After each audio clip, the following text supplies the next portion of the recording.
En toute vérité, 11h midi sur Sud Radio, Alexandre Devecchio. En toute vérité, chaque dimanche entre 11h et midi sur Sud Radio, sécurité, économie numérique, immigration, écologie. Pendant 1 heure chaque semaine, nous débattons sans tabou des grands enjeux pour la France d'aujourd'hui et de demain. Cette semaine, nous avons le plaisir de recevoir la journaliste et essayiste Sonia Mabrouk. Elle nous parlera de son nouveau livre, Reconquérir le sacré, qui vient de paraître aux éditions de l'Observatoire. Un essai qui mêle témoignages intimes et réflexions intellectuelles sur la perte de sens qui mine, selon elle, les sociétés occidentales. Qu'est-ce que le sacré dans notre époque matérialiste et individualiste? Le déclin du monde occidental est-il lié à son désenchantement? Face à la menace islamiste, doit-on redonner vigueur à un christianisme qui a façonné notre civilisation judéo-chrétienne? Ne faut-il pas craindre au contraire le choc des sacralités? Tout de suite les réponses de Sonia Mabrouk, en toute vérité. En toute vérité sur Sud Radio, Alexandre Devecchio. Sonia Mabrouk, bonjour. Bonjour. Ravi de vous recevoir ce dimanche sur Sud Radio. Merci. Pour parler longuement de votre livre, parce que vous avez aussi une carrière d'essayiste. C'est combien? C'est déjà le 4e livre, je crois, le 5e. Le 5e. Oui. Voilà. Et un livre sur la question inattendue, je dirais, du sacré, qui est peut-être une notion difficile à définir. Qu'est-ce que vous entendez d'abord par le mot sacré? On le rapproche souvent des religions, mais je crois que vous faites quand même le distinguo. Le sacré n'est pas le religieux pour vous. Alors le sacré, vous avez raison, est difficile à appréhender ou à approcher. Je dirais que le sacré, c'est ce besoin irrépressible de tout temps de se raccrocher à ce qui nous précède et à ce qui nous succède, et donc c'est le besoin de se raccrocher à ce qui nous dépasse. Et en disant cela, je précise que le sacré, c'est pas pour autant surnaturel, c'est pas une sorte de grand trou noir. Je dirais que c'est une part, ou c'est la part irréductible de l'homme à laquelle les modernes, donc les sociétés modernes, nihilistes, individualistes, ont tourné le dos en pensant que le sacré, c'est périmé, c'est archaïque, c'est passéiste. Eh bien non, le sacré n'a jamais cessé d'exister. Et le sacré, si vous voulez, vous pouvez toujours essayer de le chasser par la porte de votre esprit. Il reviendra par la fenêtre de votre cœur. Donc autant y réfléchir. C'est une question qui est pour moi contemporaine et qui n'a rien d'anachronique, contrairement à ce qu'on pense. Vous me dites que c'est surprenant d'en parler. Au contraire, c'est une question qui est très stratégique, et si on n'en parle pas justement, eh bien, il risque de nous filer entre les doigts. Et pour en parler concrètement, justement, vous expliquez que votre sacré, c'est à la fois la cathédrale Saint-Louis, surplombant la baie de Carthage, près de Tunis, c'est les cheveux des enfants, par exemple. En fait, c'est pour résumer, c'est à la fois, et on parlera de la différence entre le sacré et le religieux, oui, c'est la cathédrale Saint-Louis de Carthage, c'est aussi un sacré personnel à travers la caresse de la main d'une maman dans les cheveux d'un enfant, c'est aussi un sacré républicain à travers les hauts lieux de mémoire dans nos pays respectifs. Il y a toujours des hauts lieux de mémoire, et en France c'est le mont Valérien, mais pour autant le sacré, ce n'est pas le religieux. Le sacré, c'est différent du clérical, et le sacré, c'est pas forcément la foi. La sacristie, bien sûr, il y a une histoire qui est très proche entre le sacré et le religieux, et d'ailleurs dans la tradition biblique, les mots de sainteté et de sacré vont ensemble, mais je trouve que c'est important d'insister sur le fait que, et même les religieux eux-mêmes sont d'accord pour dire que les religions ne doivent pas avoir le monopole de l'administration du sacré. Donc à partir de là, moi je pense que c'est une question qu'on a délaissée, et c'est presque devenu, Alexandre Devecchio, une notion malséante, le sacré. À chaque fois qu'on en parle, moi je vois depuis la sortie du livre, certaines personnes esquissent un mouvement de recul, comme si on abordait quelque chose d'obscur, mais pas du tout. C'est une question éminemment contemporaine. On a parlé de ces lieux-là, et je pense que si on ne le... J'ai intitulé le livre Reconquérir, au sens de reconsidérer la question. Eh bien, c'est une perte de vitalité de nos civilisations qui va encore s'aggraver.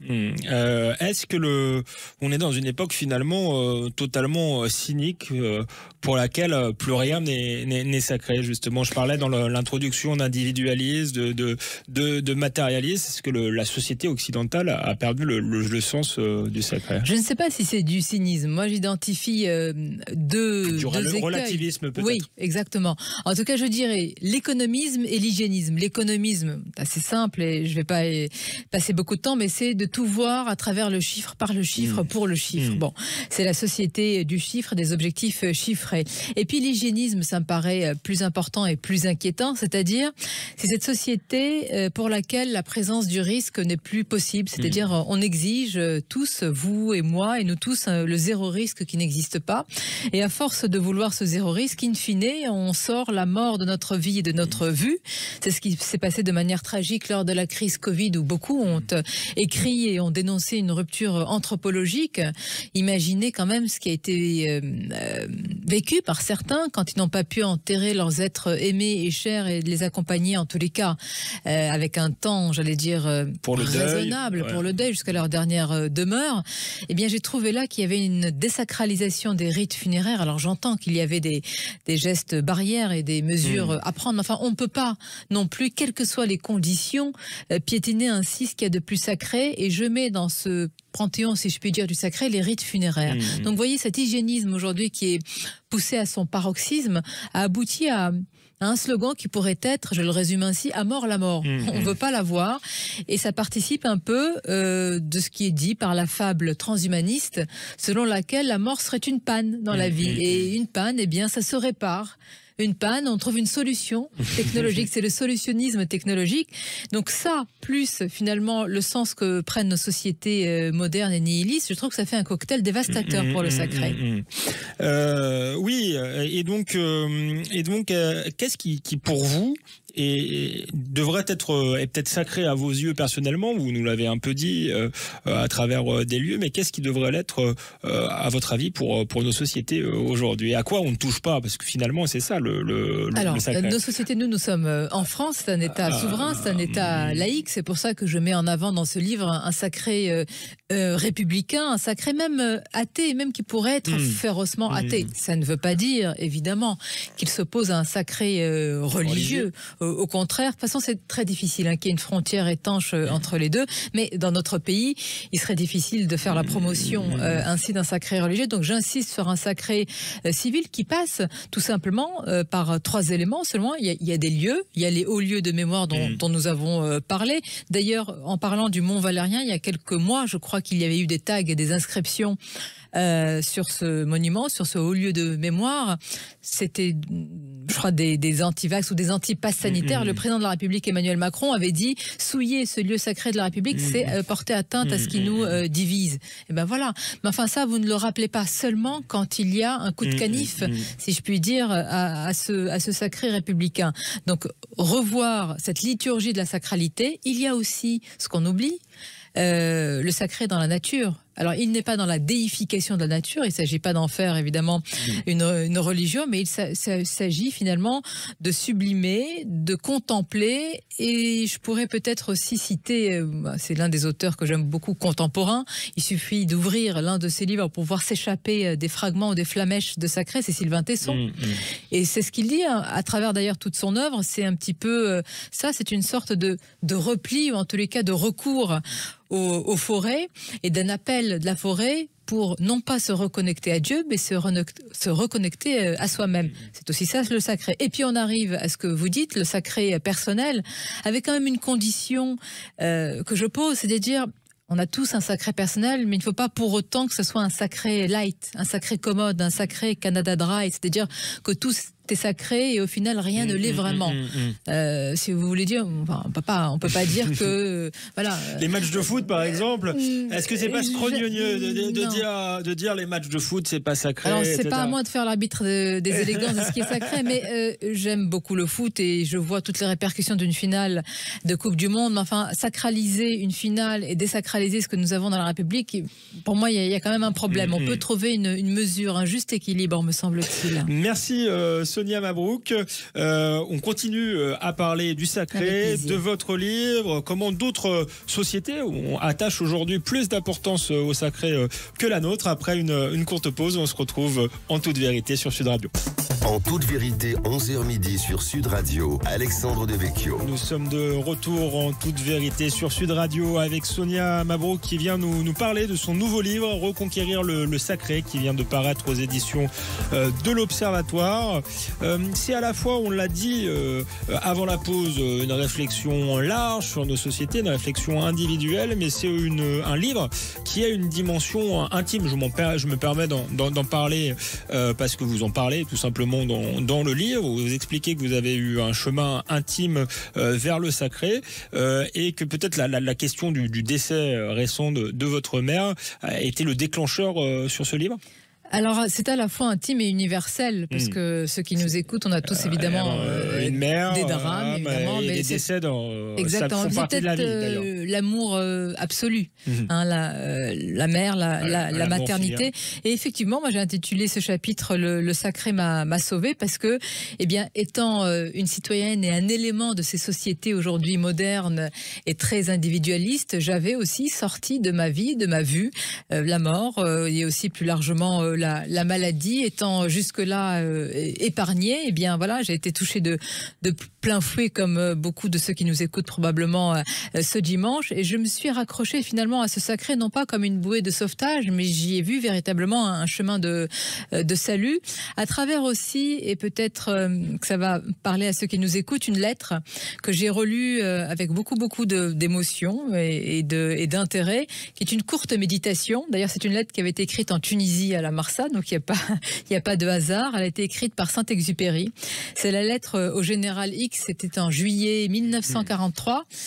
Et il pose la question qui est essentielle et que je me suis posée: que faut-il dire aux hommes ? Je replace vite le décor. Saint-Exupéry se trouve dans sa chambrée avec 2 camarades de combat qui sont très jeunes, et il les regarde s'endormir et il dit: mais qu'est-ce qu'ils sont courageux, ils sont vaillants, ils vont se battre, ils n'ont pas peur de perdre leur vie. Vous voyez, c'est le sacrifice ultime. Il y a du sacré dans ça. Le sacré, c'est aussi le sacrifice. Mais il a pitié pour eux. Et il ressent une sorte de pitié impuissante. Pourquoi ? Parce qu'il sait que ces 2 jeunes gens, aussi braves soient-ils et vont-ils être dans leur vie, eh bien, ils vont vivre dans un monde qui est asséché, qui est desséché spirituellement. Et il pose la question, il dit: mais que faut-il leur dire ? Et il a cette phrase magnifique, et là j'ouvre les guillemets, je vous la cite de mémoire: rendre la signification spirituelle, rendre les inquiétudes spirituelles, faire pleuvoir quelque chose qui ressemble au chant grégorien. Mais j'ai trouvé ça magnifique, parce que finalement, il dit tout. Il faut accepter, et il lui-même accepte finalement notre condition, c'est-à-dire que nous vivons dans un monde extrêmement matérialiste, mais sans finalement ce chemin de crête spirituelle qui est le sacré, qui est la conscience de soi ultime pour Saint-Exupéry, nous n'arriverons pas à dépasser. Alors lui, c'était quand même la guerre avec tout ce qu'elle a de tragique, les morts, et puis pour moi, c'était quelque chose de personnel dans ma vie individuelle. Charles Péguy disait tout commence en mystique, tout finit en politique. Est-ce que la politique, mais la société, toute organisation sociale a besoin d'une part de mystique? Et là, encore une fois, quand je dis mystique, c'est pas forcément religieux. Oui, d'autant, et encore plus la nôtre.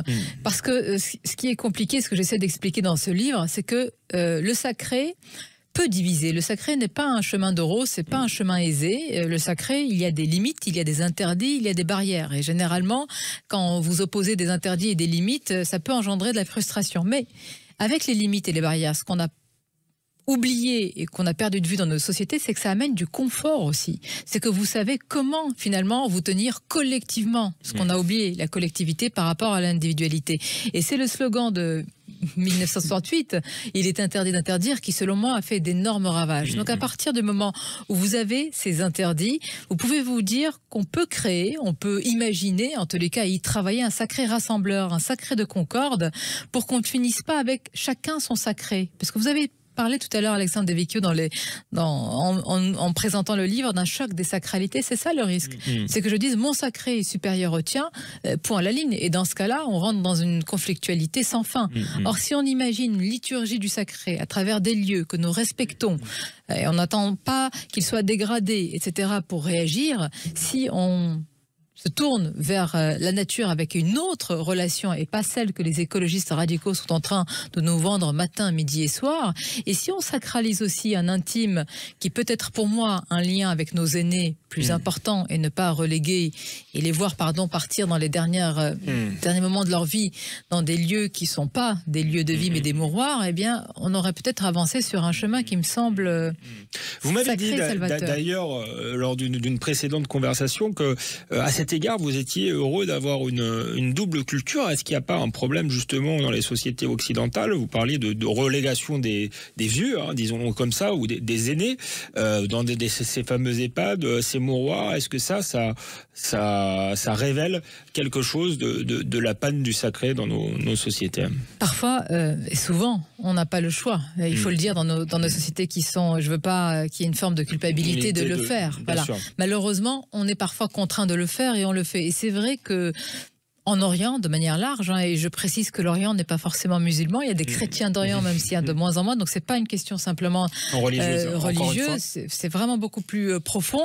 Il y a encore, non pas ce respect, mais il y a encore le fait qu'on veuille sanctuariser ces derniers moments de vie avec les aînés. Donc souvent, d'ailleurs, ils restent dans les maisons, encore faut-il avoir évidemment la place nécessaire, mais même, vous savez, c'est pas une question de moyens financiers, c'est-à-dire que les aînés sont au cœur de la vie des plus jeunes et le reste encore. Alors, pour combien de temps, Dorian, je ne sais pas, mais ça me paraît quand même faire partie d'un sacré personnel, d'un sacré familial qui se transmet, là encore, c'est ce qui nous précède et c'est ce qui nous succède, qu'on devrait retrouver en Occident. Alors, le dire ainsi, c'est facile. Il faudrait imaginer d'autres organisations de nos sociétés. Mais vous voyez déjà, en prendre conscience et prendre conscience des conséquences, je pense qu'on n'a pas encore mesuré les conséquences après la crise Covid par rapport à la rupture anthropologique que nous avons eue et qu'on va mesurer douloureusement. Vous l'avez évoqué sur le fait que certains n'ont pas pu dire au revoir à leur mort. Vous avez parlé tout à l'heure de liturgie du sacré également. Est-ce que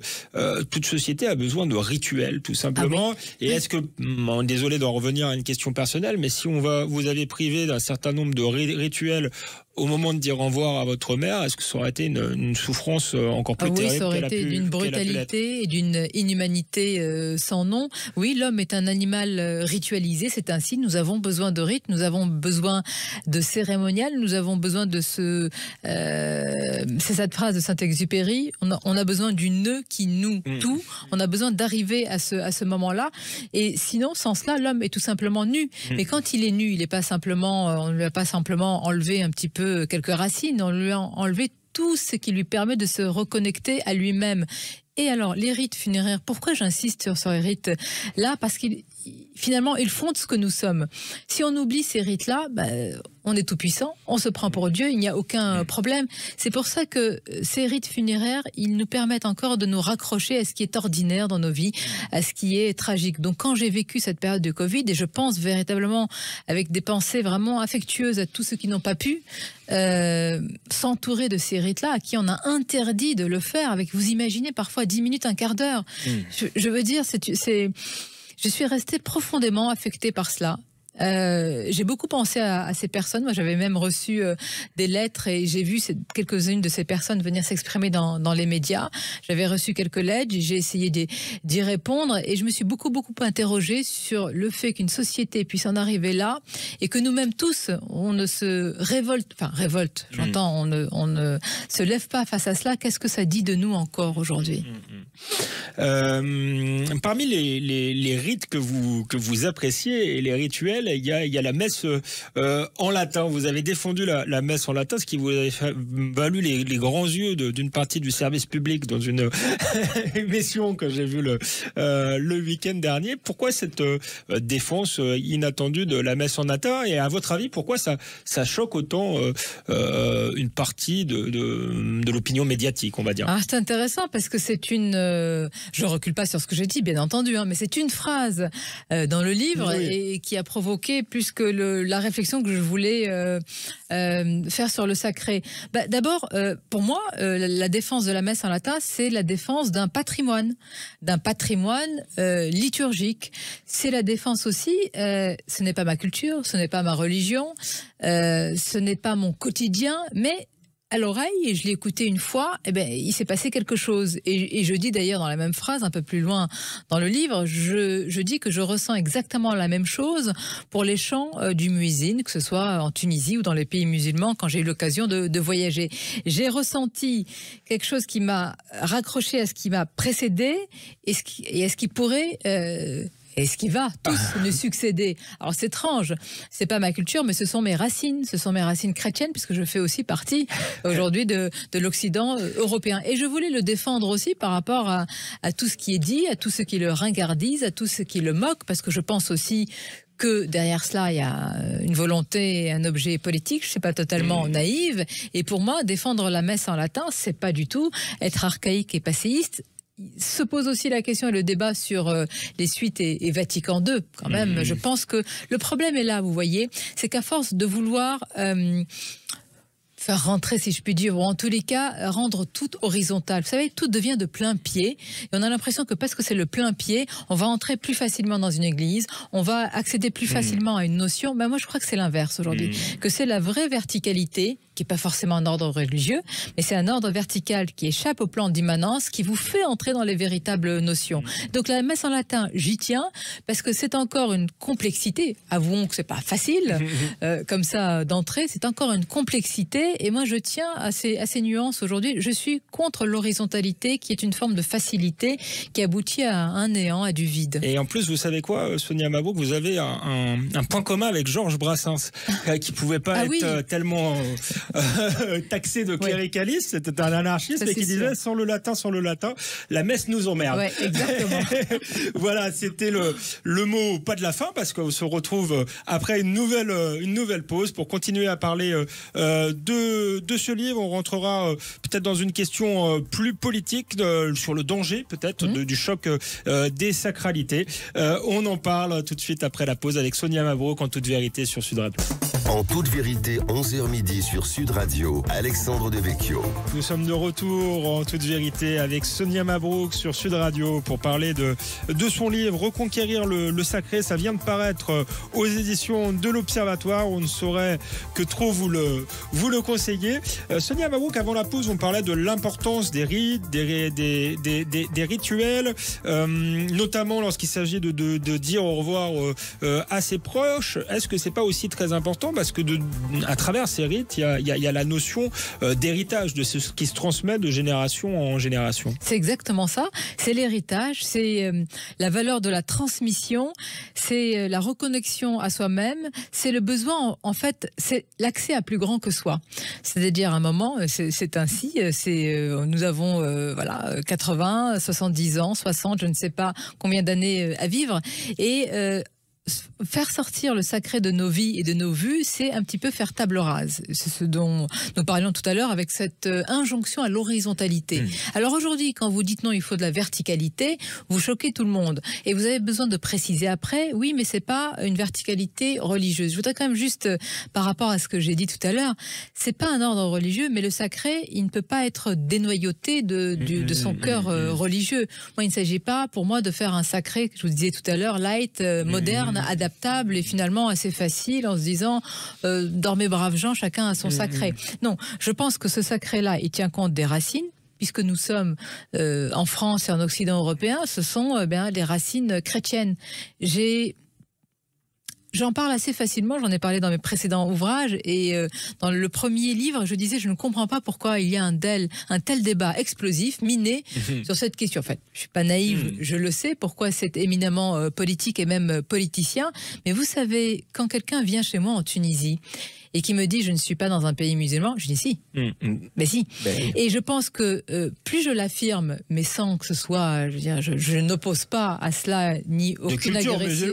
Bien sûr, aucune agressivité, mais je pense que rappeler une identité, rappeler un passé, rappeler un héritage permet d'autant plus facilement d'accueillir la personne que vous avez face à vous. Au contraire. Et ce n'est pas lui opposer, j'allais dire, vos racines comme si vous les revendiquiez. Donc dire que en France, on a des racines chrétiennes, ça me paraît aussi naturel que d'être en Tunisie, de dire qu'on a une culture, une religion, une éducation musulmane. Et ce n'est pas du tout, j'allais dire quelque chose, une arme qui est pointée face à quelqu'un ou une volonté d'exclure. Oui. Je pense que nous sommes tous les deux laïcs ici, mais est-ce que ça n'a pas été justement une erreur de certains laïcs, pas tous, de confondre ce qui relevait de l'organisation politique, de la séparation entre le politique et le religieux, et ce qui relevait de la culture. On peut être tout à fait dans une organisation laïque tout en reconnaissant que notre pays est de culture chrétienne. Oui, mais ça c'est l'excès, c'est le laïcisme.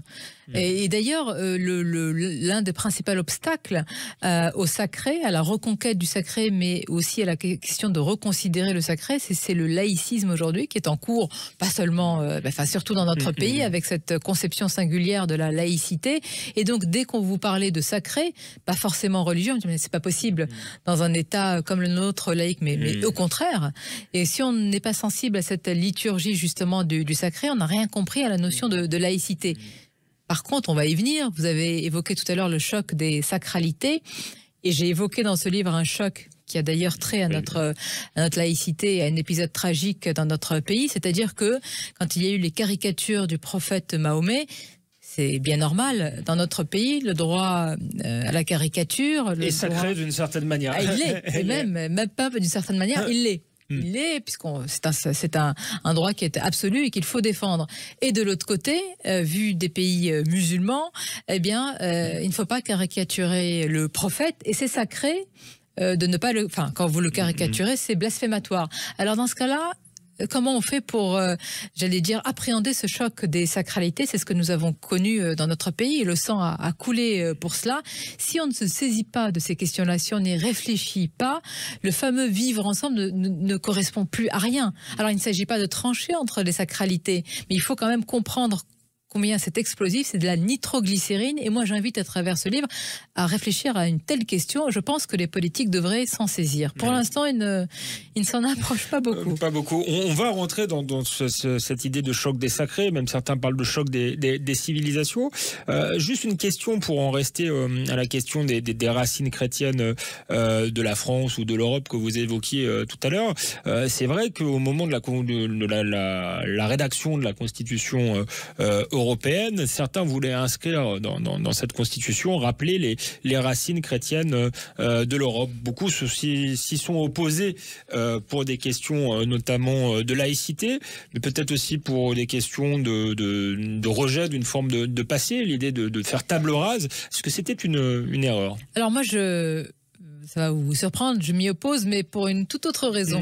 C'est-à-dire que je ne veux pas que ça devienne un catalogue. Oui, tout simplement la Constitution. Voilà. Effectivement. Je préfère qu'on la défende sur le plan intellectuel des idées dans le débat public et politique, et qu'on n'ait pas besoin de la graver dans le marbre de la Constitution. Certes, je suis d'accord avec vous. D'ailleurs, sur beaucoup de sujets, on a tendance à vouloir tout constitutionnaliser aujourd'hui. Donc, vous avez raison d'être cohérente. Mais c'est vrai que ceux qui s'y opposaient, c'était pas pour ces raisons. C'était parce qu'ils étaient choqués qu'on rappelle nos racines chrétiennes, mais d'ailleurs on pourrait dire judéo-chrétiennes, grecques, romaines. Est-ce qu'il n'y a pas aussi dans la manière de s'est construit l'Europe ou l'Union européenne, plus précisément ces dernières années, une volonté justement précisément de faire table rase de ce qui faisait l'Europe, c'est-à-dire une civilisation commune? L'Union européenne, c'est un projet qui est politique avant tout. C'est pas un projet qui est culturel, c'est pas un projet qui est civilisationnel. Pour moi, ça a toujours été, et c'est pas, j'allais dire, je le dis pas en dénonçant l'Union européenne, pas du tout. C'est une union économique, d'abord. Voilà, c'est une union économique, mais je ne vois pas de caractère et de truchement culturel à cette union aujourd'hui. Bien sûr, il y a une trame, il y a de grandes différences, mais je crois qu'ils n'ont même pas eu l'ambition, j'allais dire, de bâtir cette Union européenne. Voir peut-être même le contraire, pardon, on s'éloigne un petit peu, mais moi j'ai l'impression l'impression que certains pères fondateurs de l'Europe, à cause de la guerre, à cause d'une forme de culpabilité, ont justement voulu s'éloigner de tout ça. Est-ce que dans la désacralisation, on peut le comprendre d'ailleurs, mais est-ce que dans la désacralisation de l'Occident, voilà, c'est cette haine du passé, haine de notre propre histoire, et pas en train de creuser notre tombe ou de faire le jeu de nos adversaires, parce qu'on va en parler, la civilisation européenne aujourd'hui. Oui, et les dernières pelletées de terre, si je puis dire, sont souvent données par ce que j'appelle, et là j'en ai déjà parlé, les déconstructeurs. Et justement, je trouve qu'on leur donne beaucoup de grains à moudre, c'est-à-dire toutes sortes cette nébuleuse, mais quand je dis nébuleuse, elle est très cohérente à l'intérieur d'elle-même, entre les écologistes radicaux, entre les racialistes, entre les décolonialistes, qui ont alors une haine du passé, je ne sais pas, mais je pense que, parce que si on dit haine, vous voyez, ça ne nous permet pas de réfléchir sur l'après, qui ont un projet qui est assez construit, cohérent, de déconstruction, tout simplement comme si vous aviez une pelote, il s'agit d'enlever tous les fils et à la fin vous n'avez plus rien entre les mains. C'est ça, l'histoire de France, ça va devenir ça, ça va devenir comme neige au soleil, ça va fondre, on va le regarder fondre en se disant tiens, on est sur le Titanic et on se regarde couler. Oui, mais donc le projet, c'est une société de purs individus sans lien commun, justement. C'est un petit peu les hommes déconstruits, et à partir de là, on écrit un nouveau récit. Moi, ce qui m'inquiète, si vous voulez, ce n'est pas tant chacun a, si je puis dire, à son projet, à sa vision. Moi, ce qui m'inquiète, c'est qu'on ne combat pas suffisamment intellectuellement et par les idées un tel récit. Et il me semble que le sacré, c'est pour ça que je viens par cette porte du sacré, permet de construire justement ce projet qui n'est pas seulement politique, mais qui est aussi culturel, rappeler ce qui nous rattache à ce qui nous précède et à ce qui nous succède, mais nous ne le faisons pas. Et quand il s'agit de le rappeler, on trouve que c'est d'une notion malséante, on dit que c'est obscur, que ça fait référence à des choses qui sont passéistes et archaïques. Si on commençait par juger que le sacré qui nous fonde ne vient pas forcément, ne fait pas forcément partie du passé, que c'est une notion d'avenir et moderne, on pourrait peut-être leur opposer un début de commencement de projets et d'idées. Pour l'instant, ce n'est pas le cas. Et est-ce que c'est une exception européenne et occidentale? En lisant votre livre, vous avez d'ailleurs une double culture, on voit que les autres sociétés ne sont pas du tout atteintes par cette panne du sacré. Au contraire, le sacré y est vigoureux. Je parle à un printemps du sacré en Orient. J'ai pris un exemple qui a suscité aussi un peu mais je vais l'expliquer. Quand je parle du projet qui n'est pas seulement politique du président de l'autocrate Erdogan en Turquie, avec la conversion de Sainte-Sophie en mosquée, rappelez-vous, et ceux qui nous écoutent se rappellent des très faibles, des très maigres oppositions qu'il y a eu à ce moment-là. Il y a eu quelques phrases, on a dit que nous n'étions pas d'accord avec cette conversion, et point. Moi, je ne suis pas en train de dire qu'il n'avait pas raison de convertir Sainte-Sophie en mosquée, je suis en train de voir que de notre point de vue occidental, on a fait comme si c'était normal. Or, je suis allée lire et relire le discours à ce moment-là d'Erdogan, et j'ai trouvé qu'il y avait une véritable, je le dénonce, je ne suis pas en train de faire l'éloge, une construction, pas seulement en voulant se placer comme étant chef des musulmans, l'Oumma, mais en se voyant, en s'appréhendant comme étant un petit peu le guide du sacré. C'est-à-dire qu'il a touché à cette part irréductible de l'homme, alors selon lui de l'homme musulman, à laquelle nous ne parlons plus pour l'homme occidental. Donc combien de temps allons-nous voir cela se passer et défiler sous nos yeux sans y opposer des idées, un combat toujours politique ou intellectuel, mais qui pour l'instant ne vient pas? C'est là où on entre dans la complexité quand même de la définition de ce qu'est le sacré, puisque Erdogan, est-ce que c'est du sacré ou est-ce que c'est du religieux? Est-ce que c'est une instrumentalisation de la religion? Écoutez, bien sûr que c'est une instrumentalisation de sa part, bien sûr que c'est le fondamentalisme qui est à l'œuvre, mais enfin, il a lui-même réussi dans son projet politique à inscrire l'homme dans une continuité que nous... dans un grand récit que je dénonce dans le livre. Mais pour mieux le dénoncer, il faut y opposer quelque chose, parce que pour l'instant, par rapport à tout ce dont on vient de parler, les déconstructeurs ou les autocrates, je ne fais pas le lien, mais il n'y a pas de projet. Nous ne sommes que dans la dénonciation, nous n'avons pas encore construit quelque chose. Alors on dit dérive totalitaire pour certains, mais et après ? qu'opposer à nos ennemis, à nos adversaires. Hein. Je parle effectivement d'Erdogan et pas de tous les Turcs ou de tous les orientaux, bien entendu.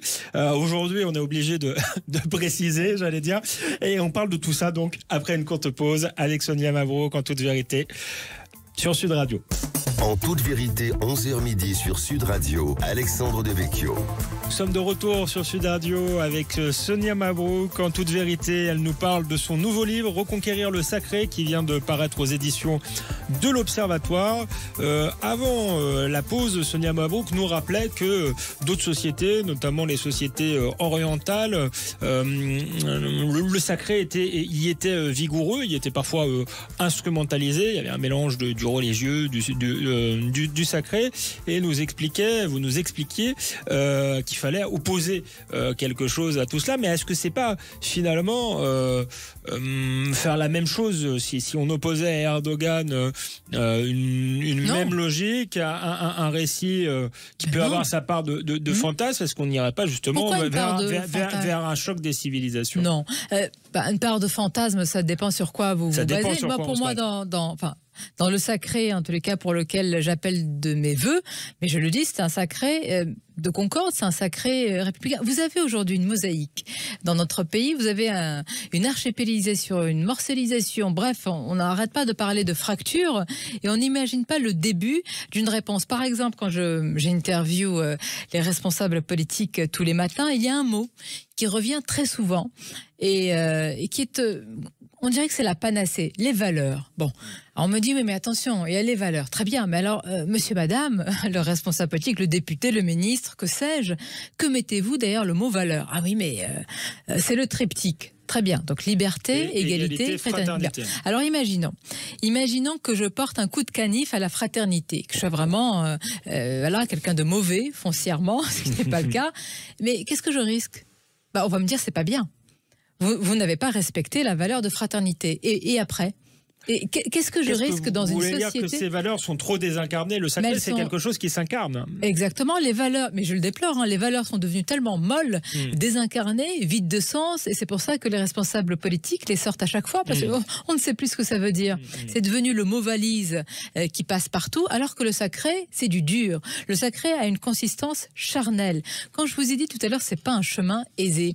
Quand il y a des limites, quand il y a des interdits, quand il y a des barrières, je suis désolée, ce n'est pas de l'autoritarisme que de le dire, c'est faire respecter une sorte d'être ensemble, mais pas le vivre ensemble. D'être ensemble, ça va plus loin, parce qu'il ne s'agit pas seulement de vivre, il s'agit de s'imaginer ensemble.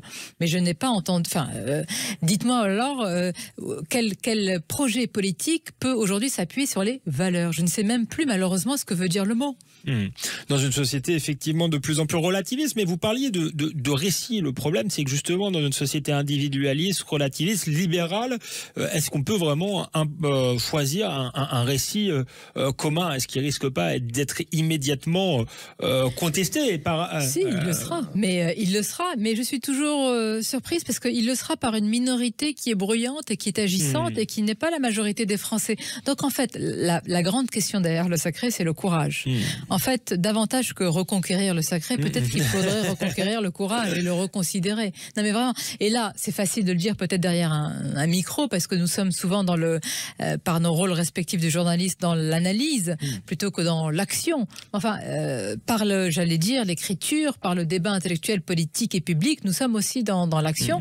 Reconquérir le courage, ça peut être le titre du prochain livre d'ailleurs. On a, je pense, des points communs. Je suis le premier, effectivement, à dénoncer la politique qui se résume à de la pure technocratie, de la gestion, ou ce que vous appelez l'économisme. Mais cela dit, je me fais un peu l'avocat de ces politiques technocrates. Vous parlez de récit.